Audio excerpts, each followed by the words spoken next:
হযরতে আবু যর গিফারি বলেন, মদিনায় আসলাম গোত্রের সাথে, কারণ উদ্দেশ্য ছিল আমি মুসলমান হব। এসে আমরা রাসূলুল্লাহর সাথে মাগরিবের নামাজ জামাতের সহিত আদায় করলাম।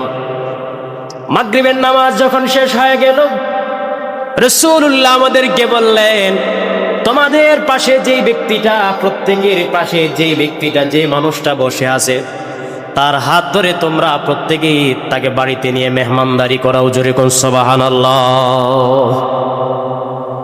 আবু যর গিফারি বললেন যে দেখলাম মসজিদে নববীতে কেউ নাই, সমস্ত সাহাবায়ে কেরাম সবাইকে নিয়ে গেছেন, কিন্তু একমাত্র আমি আবু যর গিফারি আর রাসূলুল্লাহ মসজিদে অবস্থান করতেছি।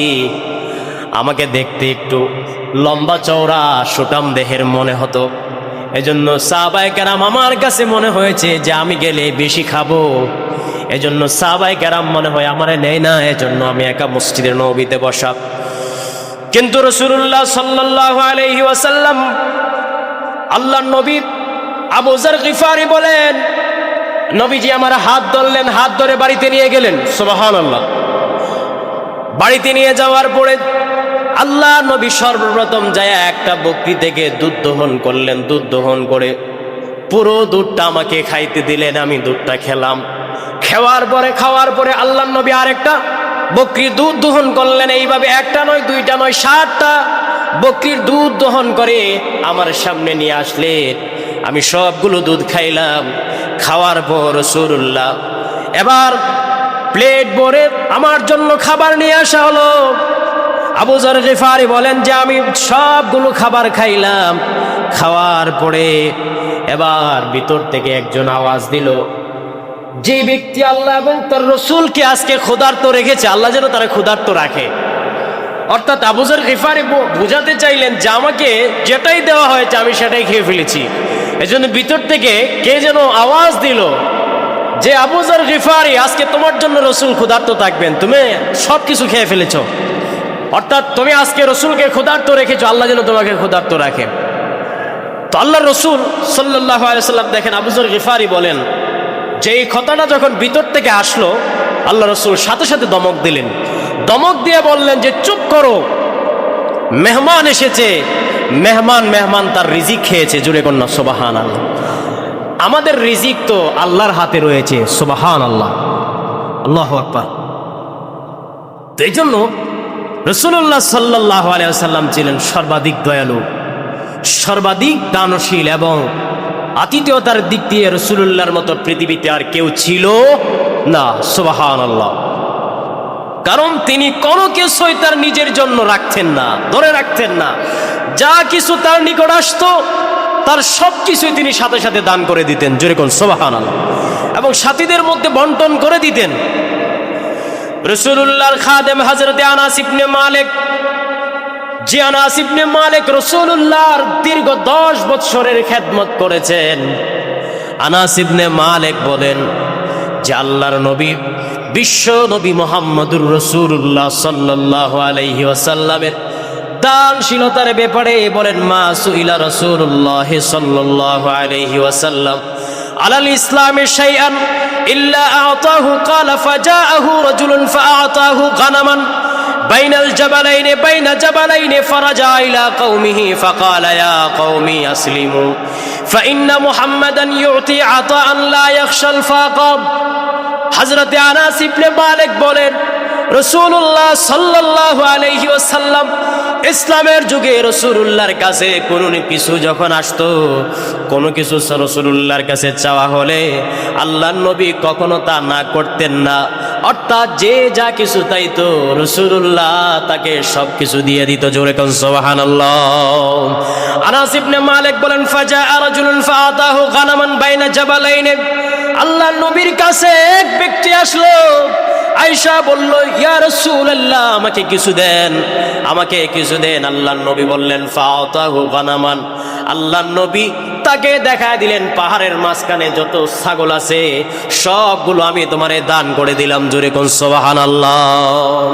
ফারাজা ইলা কওমিহি, ওই ব্যক্তিটা তার কওমের কাছে গেল, তার গোত্রের কাছে গেল, গোত্রের কাছে যায় বলো, ইয়া কওমি আসলিমু, ওহে আমার গোত্রের লোকেরা তোমরা আসলিমু, ইসলাম ধর্ম গ্রহণ করো।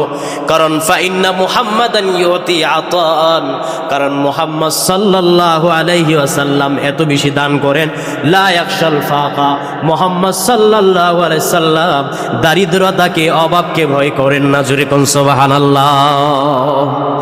আনাস ইবনে মালিক বুঝাতে চাইলেন, দেখো রাসূলুল্লাহর দানশীলতা কেমন ছিল। রাসূলুল্লাহর কাছে অপরিচিত এক যুবক আইসা কিছু চাইলো, চাওয়া মাত্রই রাসূলুল্লাহ ইশারা দিয়ে বুঝাইয়া দিলেন, বলে দিলেন, এই যে দেখা যায় দুই পাহাড়ের মাঝখানে যতগুলো ছাগল, এই ছাগলগুলো আমার মালিকানায় আছে, এই ছাগলগুলো সবগুলো আমি তোমারে দিয়ে দিলাম। জোরে কোন সুবহানাল্লাহ। এই লোক যখন তার কওমের কাছে গেল, তার গোত্রের লোকদের কাছে গেল, গোত্রের লোকদের কাছে যায় বলল, ও আমার গোত্রের লোকেরা আসলিমু, ইসলাম ধর্ম গ্রহণ করো। কারণ মুহাম্মদ সাল্লাল্লাহু আলাইহি ওয়াসাল্লাম এমন মানুষ যে তোমার কাছে কিছু চাইলে উনি এইরকম ভাবে দান করেন যে উনি অভাবকে, দারিদ্রতাকে ভয় করেন না, অর্থাৎ ওনার কাছে যা তাকে সবকিছু দান করে দেয়। জোরে কোন সুবহানাল্লাহ। হযরত আনাস ইবনে মালিক অন্য এক হাদিসে বলেন, কানান নবী সাল্লাল্লাহু আলাইহি ওয়াসাল্লাম লা ইয়াদখিরু শাইআন লিগাদিন।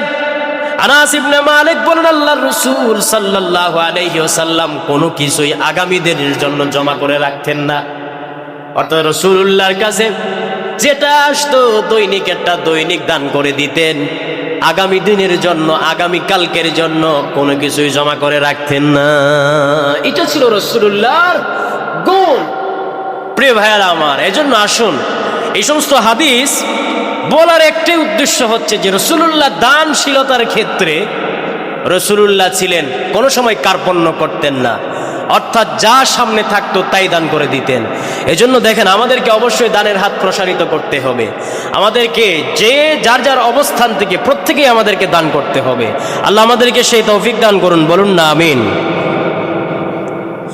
হযরত আব্দুল্লাহ ইবনে আব্বাস বলেন, কানা আজওয়াদুন নাস বিল খায়র ওয়া আজাদু মা কানু ফি মা ইয়াকুনু ফি শাহরি রমাদান ওয়া কানা ইযা লাকিয়াহু জিবরিল আজওয়াদা বিল খায়র মিনার রিহিল মুরসালা।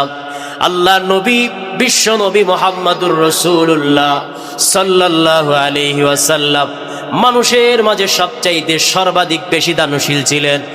ওয়া আজওয়াদু মা ইয়াকুনু ফি শাহরি রমাদান। আব্দুল্লাহ ইবনে আব্বাস বলেন, আমি রাসূলুল্লাহকে দেখেছি, রাসূলুল্লাহ রমজান মাসে সবচেয়ে বেশি দান করতেন। ওয়া কানা ইযা লাকিয়াহু জিবরিল আজওয়াদা বিল খায়রে।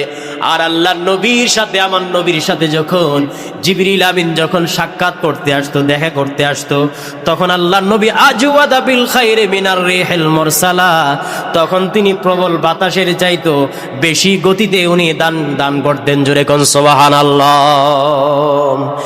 রাসূলুল্লাহ সাল্লাল্লাহু আলাইহি ওয়াসাল্লাম এই যে দান করতেন, দানের ক্ষেত্রে রাসূলুল্লাহ মানে এত বেশি দান করতেন যে এই হাদিসগুলো দ্বারা বোঝা যায় রাসূলুল্লাহ কোনো কিছু জমাতেন না, সংগ্রহ করতেন না, যে আগামী দিন কি খাবেন, আগামী দিন কি করবেন সেটা পরে, আরে আগামী দিন বাঁচবো কিনা সেটারই তো নিশ্চয়তা নাই। কথা বলেন ঠিক কিনা? প্রিয় ভাইয়েরা আমার, রাসূল করিম সাল্লাল্লাহু আলাইহি ওয়াসাল্লামের সবচেয়ে প্রিয়তমা স্ত্রী আম্মাজান খাদিজাতুল কুবরা রাদিয়াল্লাহু তাআলা আনহা রাসূলুল্লাহর মেহমানদারির ক্ষেত্রে একটা কথা বলেছিলেন, লম্বা হাদিস। আল্লাহর নবী রাহমাতুল লিল আলামিনের কাছে যখন ওহী নাজিল হলো, সর্বপ্রথম ওহীটা আসলো।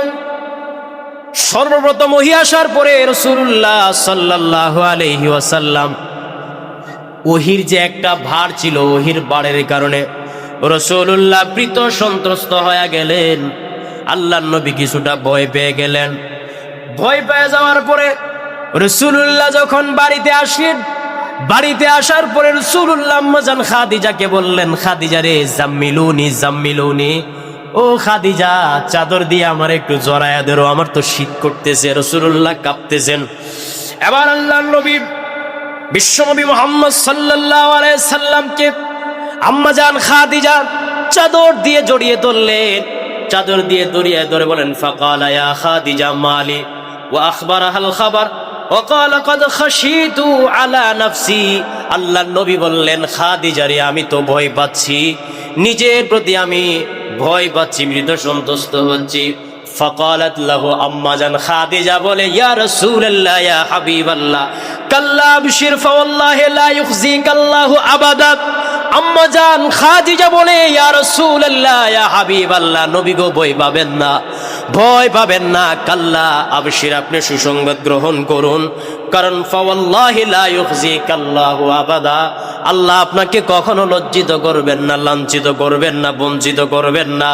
ইন্নাকা লাতাসিলুর রহিম ওয়া তাসদুকুল হাদিস ওয়া তাহমিলুল কাল্লাব ওয়া তাকরিউদ যায়ফা ওয়া তুঈনু আলা নওয়াইবিল হাক্কি। আম্মা জান খাদিজা বললেন ইয়া রাসূলুল্লাহ ভয় পাবেন না, কিসের জন্য? আপনার কিছু গুণ রয়েছে, স্পেশাল কিছু গুণ রয়েছে, যে গুণগুলোর কারণে আল্লাহ কোনোদিন আপনাকে লজ্জিত করবেন না। জোরে কোন সুবহানাল্লাহ। আম্মা জান খাদিজা রাসূলুল্লাহ আর কিছু গুণের কথা বললেন এখানে এই হাদিসে, অনেকগুলো গুণ। যেমন 1 নম্বর গুণ হচ্ছে ইয়া রাসূলুল্লাহ ওয়া ইন্নাকা লাতাসিলুর রহিম, ও নবীজি আপনি ভয় পান কিসের জন্য? আপনি ভয় পাবেন না কারণ আপনার মধ্যে গুণ রয়েছে, আপনি আত্মীয়তার বন্ধন রক্ষা করেন। জুড়ে কন্যা সুবহানাল্লাহ। আপনি 2 নম্বর গুণ হচ্ছে ওয়া তাসদুকুল হাদিস, আপনি সব সময় সদা সর্বদা সত্য কথা বলেন। ওয়া তাহমিলুল কাল্লা, ও নবীজি আপনি ভয় পান কেন? আপনি তো যেই লোকটা বোঝা বহন করতে পারে না ওই লোকের বোঝা আপনি বহন করেন। জুড়ে কন্যা সুবহানাল্লাহ। ওয়া তাকরিউদ যায়ফা, ও নবীজি আপনি ভয় পান কিসের জন্য? আপনি তো মেহমানের মেহমানদারি করেন। জুড়ে কন্যা সুবহানাল্লাহ। প্রিয় ভাইয়ারা আমার, আম্মা জান খাদিজা রাসূলুল্লাহকে সান্ত্বনা দিলেন। সান্ত্বনা দিতে যায় বললেন ইয়া রাসূলুল্লাহ আপনার মধ্যে গুণ রয়েছে, অসংখ্য গুণ রয়েছে, তোর মধ্যে একটা গুণ হচ্ছে ওয়া তাকরিউদ যায়ফ, আপনি মেহমানের মেহমানদারি করেন, মেহমানের সাথে কোনো সময় আপনি খারাপ আচরণ করেন না। জোরে কন্যা সুবহানাল্লাহ। সুতরাং মেহমানের সাথে যারা খারাপ আচরণ করে না, মেহমানদেরকে যারা সম্মান করে, মেহমানের মেহমানদারি যারা করে, আল্লাহ পাক তাদেরকে কোনো অবস্থাতেই লাঞ্ছিত করবেন না। কথা বলেন ঠিক কিনা? প্রিয় ভাইয়ারা আমার, দেখেন কাবা শরীফ মক্কায় অবস্থিত হওয়ার কারণে, বাইতুল্লাহটা মক্কায় অবস্থিত হওয়ার কারণে প্রতি বছর হাজার হাজার মানুষ, লক্ষ লক্ষ মানুষ সেই প্রাচীন কাল থেকে একদম কাবা যখন থেকে নির্মাণ হয়েছে তখন এই কাবাতে মানুষ জড়ো হতো, কাবাতে মানুষ জড়ো হয়ে কাবা তাওয়াফ করত, বীর জমা। তো কুরাইশদের মধ্যে যারা পৌত্তলিক ছিল, যারা মূর্তি পূজক ছিল, কিছু খারাপ মানুষ, যারা বিদেশিরা যখন আসতো, বাহিরের মেহমানরা যখন আসতো, এই কাবাতে যখন আয়সা যখন তারা কাবা প্রদর্শন করত, কাবা যখন তারা তাওয়াফ করত হজের মৌসুমে বিশেষ করে, তখন এই মূর্তি পূজা করা এই কিছু খারাপ মানুষেরা বিদেশি মেহমানদের ধন সম্পদ তারা লুণ্ঠন করে নিত, অর্থাৎ ডাকাতি করত। তো যদিও আরবরা জাতিগতভাবে আতিথেয় পরায়ণ ছিল, কিন্তু এদের মধ্য থেকে কিছু দুষ্ট প্রকৃতির মানুষ ছিল যে তারা বাহিরের মেহমান যারা আসতো হজ করতে তাদের সব সম্পদ নিয়ে যেত। তো রাসূল করিম সাল্লাল্লাহু আলাইহি ওয়াসাল্লাম সেই বাল্যকাল থেকে এই দৃশ্যগুলো উনি দেখতেন, দেখে ওনার কাছে খুব খারাপ লাগতো যে মানুষগুলো আসে হজ করতে, মানুষগুলো আসে রবের দরবারে, আর এই মানুষগুলোর উপরে এই জালেমগুলো জুলুম করে, মানুষগুলোর উপরে জুলুম করে তার ধন সম্পদ, তাদের ধন সম্পদ সব কিছু নিয়ে যায়। রাসূলুল্লাহ সাল্লাল্লাহু আলাইহি ওয়াসাল্লাম এই বিষয়টা নিয়ে উনি ভাবতে লাগলেন। তিনি এই সমস্ত পাপিষ্ঠ, এই সমস্ত জালেমদের স্রোতের বিপরীতে গিয়ে অসহায়, মজলুম, নির্যাতিত মানুষের পক্ষে দাঁড়ান এবং তাদের সাহায্যের জন্য উনি এগিয়ে আসেন। জোরে কন্যা সুবহানাল্লাহ। দেশ থেকে অশান্তি দূর করা, বিদেশি মেহমানদের জানমাল রক্ষা করা, গরিব দুঃখীদেরকে সাহায্য করা, দুর্বলদেরকে জালেমদের হাত থেকে রক্ষা করা, এবং এই রাসূলুল্লাহ বেশ কিছু কার্যক্রম হাতে নিয়ে রাসূলুল্লাহ উনি সামনের দিকে অগ্রসর হতে লাগলেন।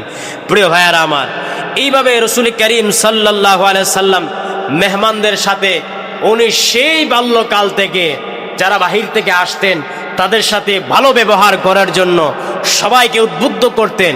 প্রিয় ভাইয়ারা আমার, এই জন্য রাসূল করিম সাল্লাল্লাহু আলাইহি সাল্লাম বলেছেন যে মানুষের মেহমানদারিটার সম্পর্ক হচ্ছে ইমানের সাথে। জোরে কন্যা সুবহানাল্লাহ।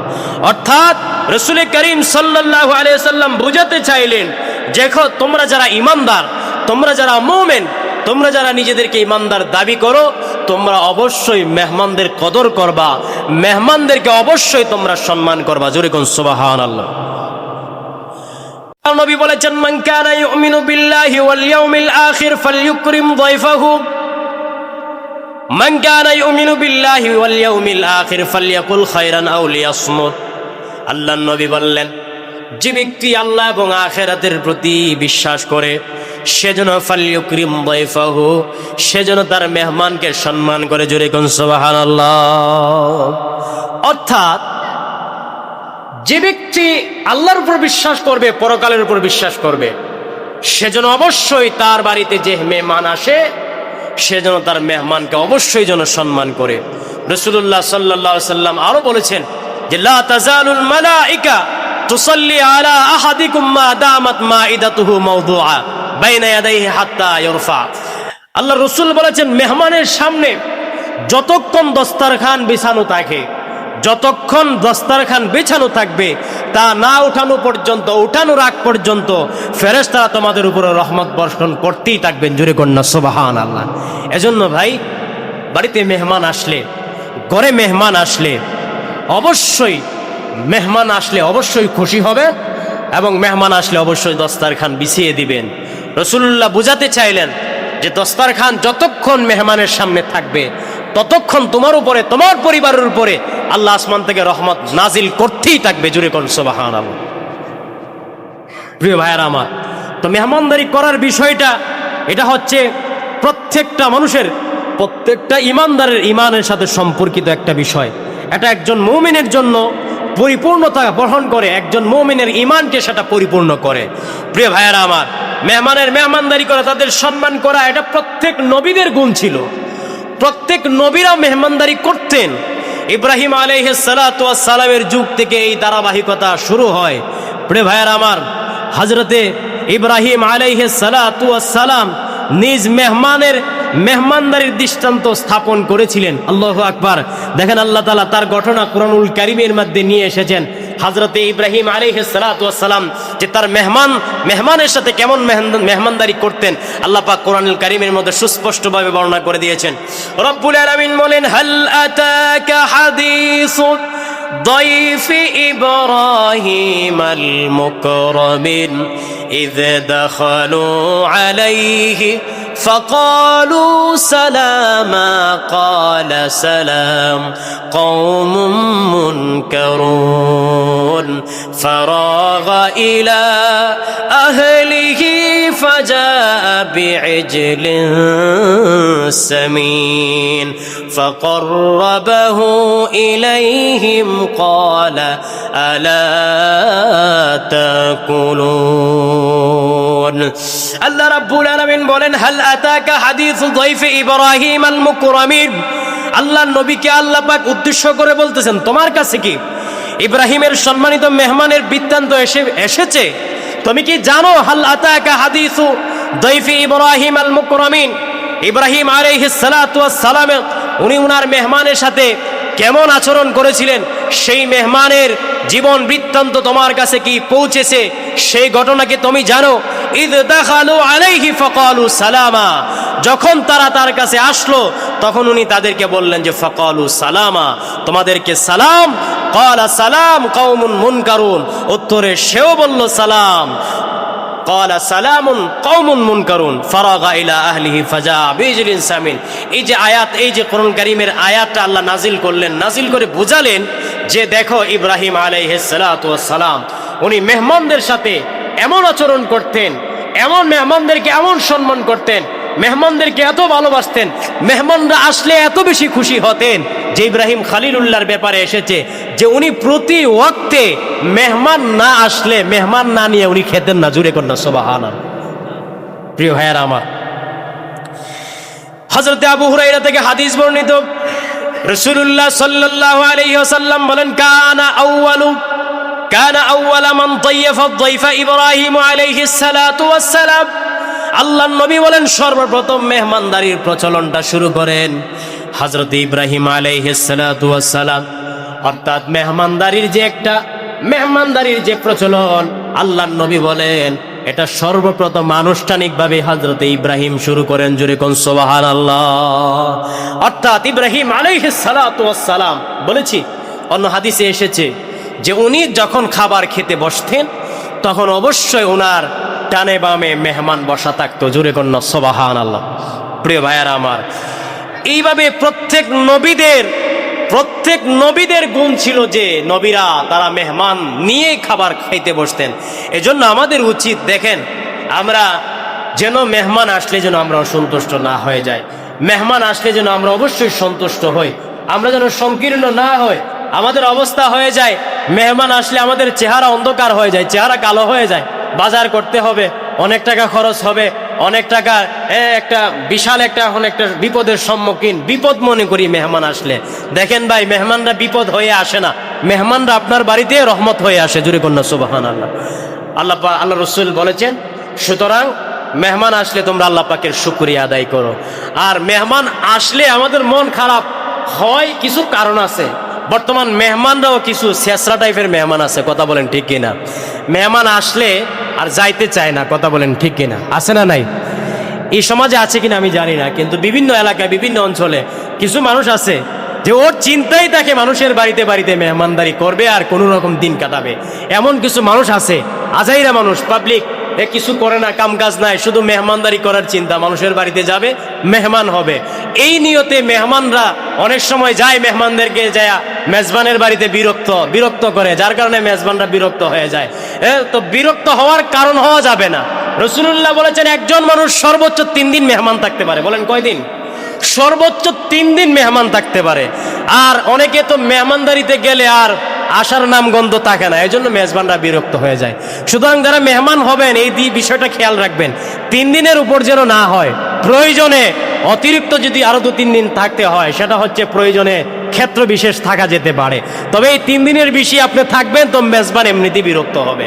প্রিয় ভাইয়ারা আমার, এই বিষয়গুলো খেয়াল রাখবেন। দেখেন সাহাবায়ে কেরামে, আল্লাহ রসুল সাল্লাল্লাহু আলাইহি সাল্লামের সাহাবীরা মেহমানদারিতে বিরল দৃষ্টান্ত, ওনারা এমন দৃষ্টান্ত জাতির সামনে ওনারা উপহার দিয়েছেন মেহমানদারির, যেই দৃষ্টান্ত পৃথিবীতে আর কেউ দিতে পারে নাই এবং কিয়ামত পর্যন্ত কেউ দিতেও পারবে না। জোরে কন্যা সুবহানাল্লাহ।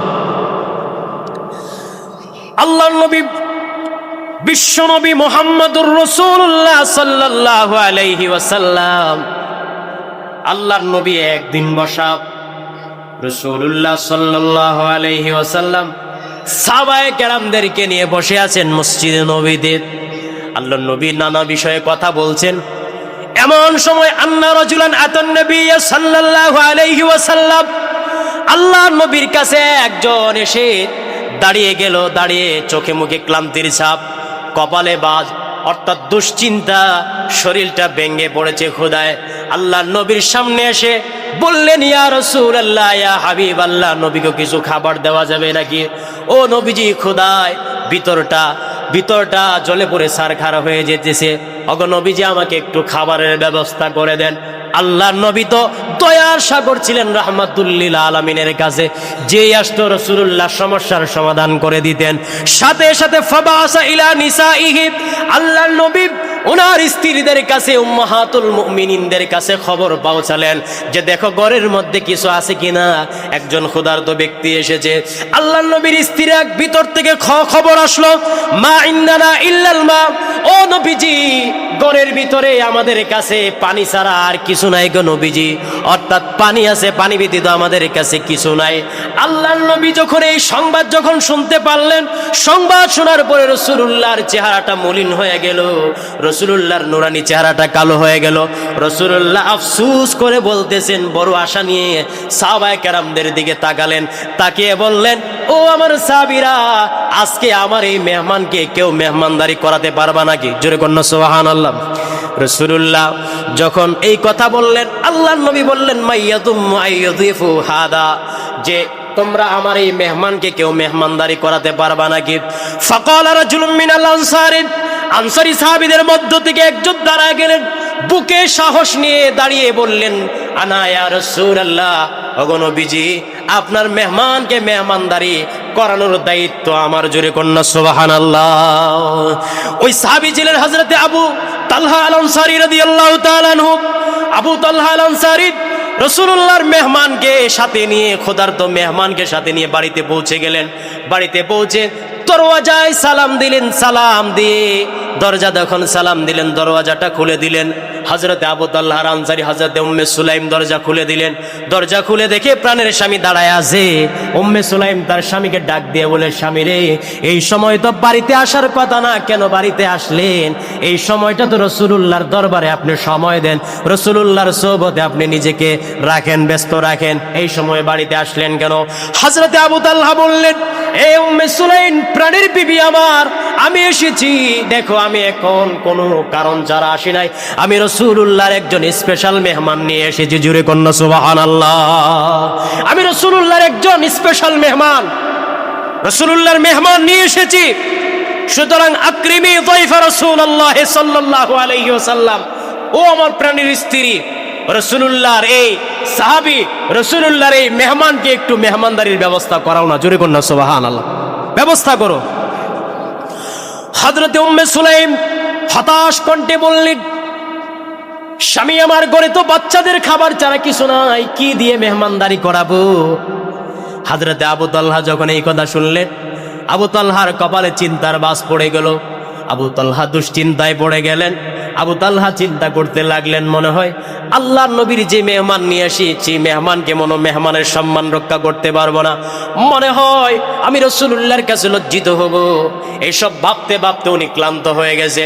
হঠাৎ মাথায় বুদ্ধি এলো, উম্মে সুলাইমকে ডাক দিয়ে বলেন, এ উম্মে সুলাইম, দেখো রাসূলুল্লাহর মেহমান যখন আমার ঘরে চলে এসেছে, রাসূলুল্লাহর মেহমানকে খালি হাতে ফেরত দেওয়া যাবে না, অবশ্যই সম্মান করতে হবে, খাওয়াতে হবে। বাচ্চাদের জন্য যে অল্প খাবারের ব্যবস্থা আছে, খাবারটাই ভালো করে পরিবেশন করে মেহমানদের সামনে নিয়ে আসো। জোরে কন্যা সুবহানাল্লাহ। আবু তালহা রাদিয়াল্লাহু তাআলা আনহু তার স্ত্রীকে বললেন, উম্মে সুলাইম, এ উম্মে সুলাইম, নিয়ে আসো, খাবারটা নিয়ে আসবা।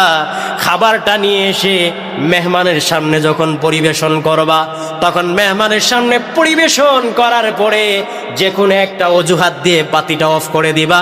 বাতিটা অফ করে দিয়ে আমরা দুজনে মেহমানের সামনে বসা থাকবো, উপস্থিত থাকবো, এমন একটা ভাব ধরবো যে মেহমান মনে করবে যে আমরা খাইতেছি। এবার আবু তালহার স্ত্রী উম্মে সুলাইম খাবার নিয়ে আসলেন।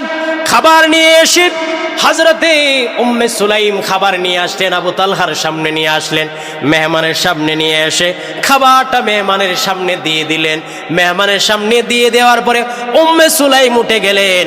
উম্মে সুলাইম উঠে রাসূলুল্লাহর সাহাবী হযরতে আবু তালহা ইশারা দিয়ে বুঝাইয়া দিলেন, যাও, উঠে যাও। উঠে গিয়ে বাতিটা অফ করে দাও। বাতিটা অফ করে দেওয়া হলো। বাতিটা অফ করে দেওয়ার পরে হযরতে আবু তালহা মেহমানকে বললেন, খাবার শুরু করেন। খাবার শুরু করেন। এবার মেহমান খাবার শুরু করলো। পাশে বসে দুইজনে খাবারের অভিনয় করলো, ভান ধরলো। মেহমান বুঝতে পারলো না যে তারা খাবার খাচ্ছে কি না খাচ্ছে। মেহমান সে খুব সন্তুষ্ট চিত্তে ভালো করে তৃপ্তি সহকারে খাবার খাইলো। খাবার খাওয়ার পরে মেহমান সুন্দর করে খাবার খাওয়ার পরে আবু তালহা বলেন, আমি যখন পরের দিন রাসূলুল্লাহর সাথে আমার সাথে সকালবেলা দেখা হলো, রাসূলুল্লাহ বললেন, আবু তালহা রে, ও আবু তালহা, গত রাতে তুমি আর তোমার স্ত্রী যা করলা, আল্লাহ তোমাদের এই কাজ দেখে খুশি হয়ে গেছেন এবং হেসে দিয়েছেন। তোমাদের ব্যাপারে আল্লাহ আয়াত নাজিল করে দিয়েছেন। জোরে কোন সুবহানাল্লাহ। আবু তালহাকে বলছেন রাসূলুল্লাহ, যে আবু তালহা, গত রাতে যেই কাজটা করলা তোমার স্ত্রী সহ, তোমাদের বাচ্চাদেরকে তোমরা উপবাস রাখলা, তোমরা নিজেরাও খাইলা না, বাচ্চাদেরকে কষ্ট দিলা, বাচ্চাদেরকে খাবার দিলা না, তোমরা নিজেরাও খাইলা না, কিন্তু তোমরা মেহমানের সম্মান রক্ষা করেছো। এজন্য আল্লাহ পাক তোমাদের ব্যাপারে আয়াত নাজিল করেছেন আজকের রাত্রে। জুরে কন্যা সুবহানাল্লাহ। আল্লাহ পাক আয়াত নাজিল করলেন, ওয়া ইউসিরুনা আলা আনফুসিহিম ওয়ালাউ কানা বিহিম খাসাসা। আল্লাহ রাব্বুল আলামিন আয়াত নাজিল করে বুঝিয়ে দিলেন, আয়াত শুনিয়ে দিলেন, ও নবীজি, আপনার সাহাবী আবু তালহা আনসারী যে কাজটা করেছে, এটা আমি আল্লাহর কাছে ভালো লেগেছে। আমি আল্লাহ খুশি হয়েছি আবু তালহা এবং তার স্ত্রীর উপরে। আমি তাদের উপরে রাজি হয়ে গেলাম, তাদের উপরে সন্তুষ্ট হয়ে গেলাম, কারণ তারা যেটা করেছে, ওয়াই উসিরুনা আলা আনফুসিহিম ওয়ালাউ কানা বিহিম খাসাসা, তারা খাইতে পারে না, তারা অভাবী, কিন্তু তাদের উপরে অন্য আরেকজনকে প্রাধান্য দিয়েছে। জোরে কন্যা সুবহানাল্লাহ। আনসারী সাহাবীর ব্যাপারে আল্লাহ আয়াত নাযিল করলেন যে এই সাহাবীর গুণ ছিল সাহাবী নিজে খাইতে পারে না, নিজের খাওয়ার মতো কিছু নাই, পরিবারের খাওয়ার মতো কিছু নাই, কিন্তু নিজেদের উপরে অন্য আরেকজনকে প্রাধান্য দিয়েছে। জোরে কন্যা সুবহানাল্লাহ। প্রিয় ভাইয়ারা আমার, এজন্য আসুন আমরা প্রত্যেকে যার যার অবস্থান থেকে আমরা প্রত্যেকেই আমরা মেহমানদারি করানোর চেষ্টা করব ইনশাআল্লাহ। আল্লাহ যেন আমাদের সবাইকে মেহমানদারি করানোর মতো তৌফিক দান করেন।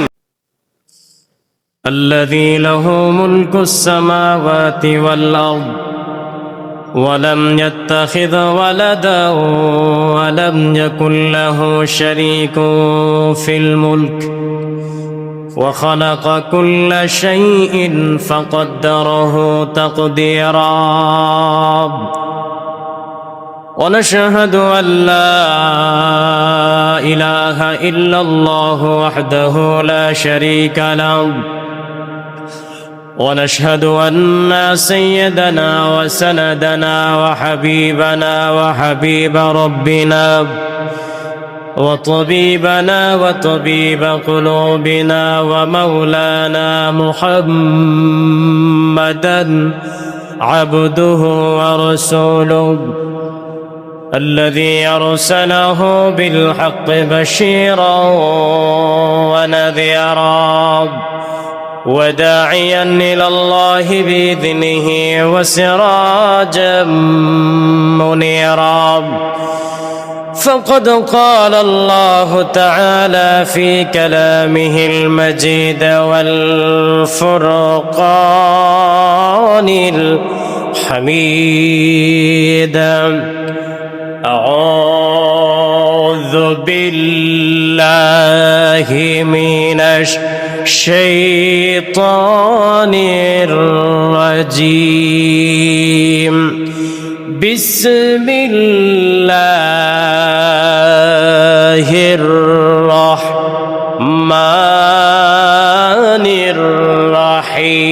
الرحيم ويؤثرون على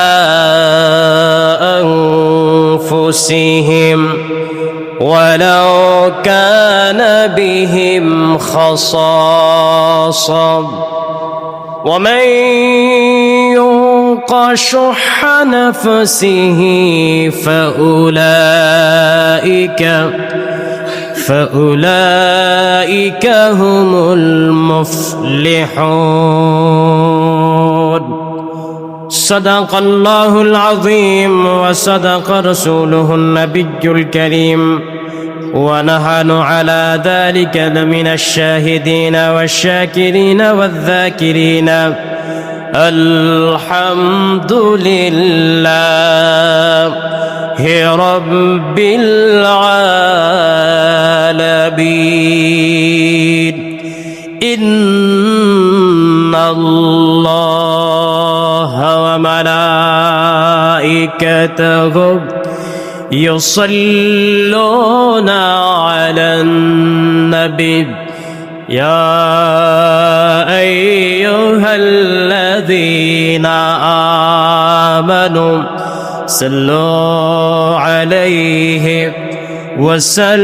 وسلموا تسليما اللهم صل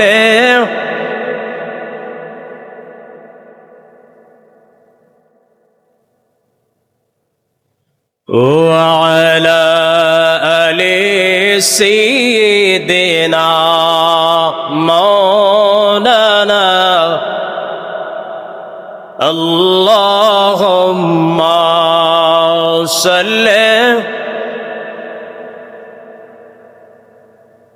مولانا محمد وعلى آل سيدنا مولانا আরশের নিচে সেজদায় পড়ে কান্দেন নবীজি যারে যার মাফ করে দাও মাবুদ আল্লাহ উম্মত আমার गुनहगार अल्लाहुम्मा सल्ली मौलाना मुहम्मद व अला मौलाना बलगल उला बिकमालिही कशफत दुजा बिजमालिही हसनत जमीअ खिसालिही सल्लल्लाहु अलैहि हक़ ला इलाहा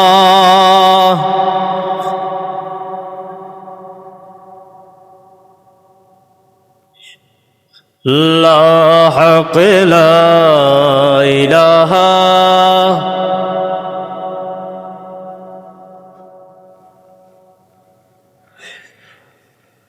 हस्बी रब्बी जल्लल्लाह मा फी क़ल्बी गैरुल्लाह हस्बी रब्बी जल्लल्लाह मा फी क़ल्बी गैरुल्लाह नूरे मुहम्मद सल्लल्लाहु ला इलाहा हक़ ला इलाहा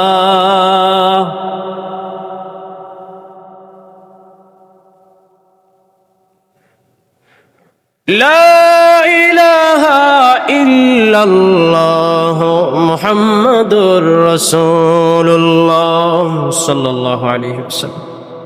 উপস্থিত আজকের এই পবিত্র জুমার দিনে আগত সম্মানিত মুসল্লিয়ানে কারাম, মুরব্বিয়ানে আযম,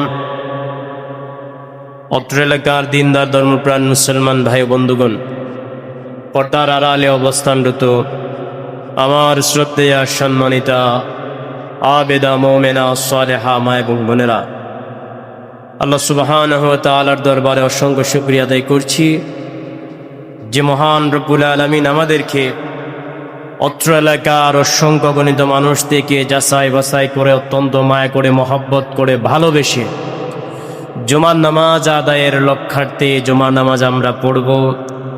আল্লাহ পাক প্রতি জুমাবার নেই এই জুমার দিনেও মসজিদে আসার মতো সুযোগ করে দিয়েছেন। মসজিদে এসে জুমার নামাজের পূর্বক্ষণে কোরআন এবং সুন্নাহ থেকে অল্প কিছু সময় আলোচনা করা এবং শোনার মতো তৌফিক দিয়েছেন। সেজন্য মন প্রাণ উজাড় করে দিয়ে অন্তরস্থল থেকে হৃদয়ের আবেগ অনুভূতি উজাড় করে দিয়ে সকলেই পড়ছি আলহামদুলিল্লাহ। অসংখ্য অগণিত দরুদ এবং সালাম প্রেরণ করছি সর্বকালের সর্বযুগের সর্বশ্রেষ্ঠ মহামানব, বিশ্বমানবতার মুক্তির দূত, বিশ্বমানবতার পরম বন্ধু, আমার আপনার কলিজার টুকরা নবী, প্রাণের চেয়েও প্রিয় নবী, উম্মতের কান্ডারি নবী, দোজাহানের বাদশা নবী, সমস্ত নবী রসুলগণেরও যিনি নবী, সাইয়্যিদুনা হাবিবুনা শফিউনা ইমামুনা ওয়া কুদওয়াতুনা হাবিবে কিবরিয়া মুহাম্মদ মুস্তাফা সাল্লাল্লাহু আলাইহি ওয়াসাল্লামের উপর আল্লাহ পাক আমাদের দরুদ সালাম খানি সোনার মদিনায় পৌঁছে দেন, বলুন আমিন। সম্মানিত মুসল্লিয়ানে কারাম, আমরা আজকে নির্ধারিত একটি বিষয় নিয়ে আলোচনা করার চেষ্টা করব। সেই ধারাবাহিকতায় কোরআনুল কারীম থেকে সূরা হাশরের ৯ নম্বর আয়াতে অংশ বিশেষ তেলাওয়াত করেছি। আমরা উক্ত আয়াতকে সামনে নিয়ে নির্ধারিত সময়ের ভিতরে আলোচনা করার চেষ্টা করব। আল্লাহ পাক আমাদের সবাইকে ধৈর্য সহকারে আমলের নিয়তে, হেদায়েতের নিয়তে শোনার মতো তৌফিক দান করুন, বলুন আমিন। সম্মানিত মুসল্লিয়ানে কারাম, আজকের যে বিষয়টা নিয়ে আমরা আলোচনা করব সেটা হচ্ছে শরীয়তে ইসলামে মেহমানদারি করা, আতিথেয়তা যে একটা সাবজেক্ট রয়েছে, একটা বিষয় রয়েছে, সেই বিষয়টা কতটুকু গুরুত্বপূর্ণ, সেই বিষয়টা নিয়ে আমরা আজকে আলোচনা করব যে শরীয়তে ইসলামীতে মেহমানদারির গুরুত্ব কি, উম্মতে মুসলিমাকে মেহমানদারি করা এবং মেহমানের সম্মান রক্ষা করা বিশেষ গুরুত্ব রয়েছে, অত্যন্ত গুরুত্বপূর্ণ একটা বিষয়। তো আজকের বিষয়ে আমরা যে বিষয়গুলো আলোচনা করব সেটা হচ্ছে মেহমানদারি করা, মেহমানের করণীয় কি এবং মেজবানের করণীয় কি, মেহমানদারির গুরুত্ব সম্পর্কে এবং মেহমানদারির ফজিলত সম্পর্কে আমরা আজকের এই জুমায় আলোচনা করব ইনশাআল্লাহ। প্রিয় ভাইয়েরা আমার, বলছি শরীয়তে ইসলামীতে মেহমানদারির গুরুত্বটা অনেক বেশি। অতিথি আপ্যায়নের ব্যাপারে ইসলাম তার অনুসারীদের উৎসাহিত এবং উদ্বুদ্ধ করেছে ব্যাপকভাবে। অর্থাৎ আমাদের ইসলাম ধর্মে মেহমানের আপ্যায়ন করার যে বিষয়টা, এটাকে অনেকটা উৎসাহিত করেছেন এবং উদ্বুদ্ধ করেছেন। এর মধ্যে দুনিয়া ও আখিরাতের কল্যাণও রয়েছে। বাড়িতে মেহমান তথা কোনো অতিথি আসলে আল্লাহর নবী সাল্লাল্লাহু আলাইহি ওয়াসাল্লাম এবং তার সাহাবীরা অত্যন্ত বেশি খুশি হতেন। সুবহানাল্লাহ। সাধ্যমতো আপ্যায়ন করার চেষ্টা করতেন এবং নিজে না খেয়ে মেহমানদেরকে খাওয়াতেন, তৃপ্তি সহকারে খাওয়াতেন। এটা ছিল রাসূলুল্লাহর সুন্নাহ। সুবহানাল্লাহ। নবী করিম সাল্লাল্লাহু আলাইহি ওয়াসাল্লাম এবং সাহাবায়ে কেরামদের জীবনে এমন অসংখ্য দৃষ্টান্ত রয়েছে। সুতরাং কারো বাড়িতে মেহমান উপস্থিত হলে মেজবানের উচিত হচ্ছে যে তার প্রতি যেন অসন্তুষ্ট না হয়, যেন রাগ না হয়, আল্লাহ তাআলার দরবারে শুকরিয়া আদায় করা যে আমার বাড়িতে মেহমান এসেছে, এটা আল্লাহ পাকের বড় মেহেরবানি। সুবহানাল্লাহ। কিন্তু আজকাল হয় যে উল্টোটা হয়, আমাদের বাড়িতে মেহমান আসলে আমরা রাগ করি। কথা বলেন ঠিক কিনা? যে মেহমান আসছে, আমার বাড়ির চাল ডাল সব কিছু শেষ হয়ে যাবে, বাজার করতে হবে, আরো অনেক কিছু খরচ, আমরা অনেক অসন্তুষ্ট হয়ে যায়। রাসূলুল্লাহ বলছেন যে দেখো, বাড়িতে মেহমান আসলে অসন্তুষ্ট হওয়া যাবে না, তুমি আল্লাহর দরবারে শুকরিয়া আদায় করো, আল্লাহ তোমার বাড়িতে মেহমান পাঠিয়েছেন। সুবহানাল্লাহ। প্রিয় ভাইয়ার আমার, যেন রাসূলুল্লাহ সাল্লাল্লাহু আলাইহি সাল্লাম মেহমানদের সাথে সুন্দর আচরণ আপ্যায়নের ব্যাপারে রাসূলুল্লাহ খুব গুরুত্ব দিয়েছেন। কেউ যেন মন খারাপ না করে, কারো যেন মন সংকীর্ণ না হয়ে যায়, কেউ যেন মেহমানকে ঘৃণা না করে। কারণ যে মেহমানকে ঘৃণা করলো সে স্বয়ং আল্লাহকে ঘৃণা করলো। জোরে কোনো নাউজুবিল্লাহ। আর আল্লাহকে যারা ঘৃণা করে, আল্লাহ পাকও তাদেরকে ঘৃণা করে। কথা বলেন ঠিক না? এজন্য আল্লাহ পাকের মহব্বতের বান্দা, আল্লাহ পাকের প্রিয় বান্দা যদি কেউ হতে চায়, তাহলে সে অবশ্যই মেহমান আসলে সন্তুষ্ট থাকবে। কথা বলেন ঠিক না? প্রিয় ভাইয়ারা আমার, পবিত্র কোরআনুল কারীমে এবং নবী করিম সাল্লাল্লাহু আলাইহি ওয়াসাল্লামের অসংখ্য হাদিসে অতিথি আপ্যায়নের গুরুত্ব এবং তাৎপর্য সম্পর্কে আলোচনা করা হয়েছে। পৃথিবীর ইতিহাস পর্যালোচনা করলে দেখা যায় যে আমাদের প্রিয় নবী মুহাম্মদ সাল্লাল্লাহু আলাইহি ওয়াসাল্লাম ছিলেন সর্বশ্রেষ্ঠ, পৃথিবীর মধ্যে সবচাইতে শ্রেষ্ঠ অতিথি পরায়ণ একজন মানুষ ছিলেন। জোরে কোন সুবহানাল্লাহ। তিনি নিজে ক্ষুধার্ত দেখেও মেহমানদারি করতেন। রাসূলুল্লাহর একজন সাহাবী হযরত আবু যর গিফারি বলেন যে আমি আমার গোত্রের সাথে মদিনায় এসেছিলাম একবার, উদ্দেশ্য ছিল মুসলমান হব। সুবহানাল্লাহ।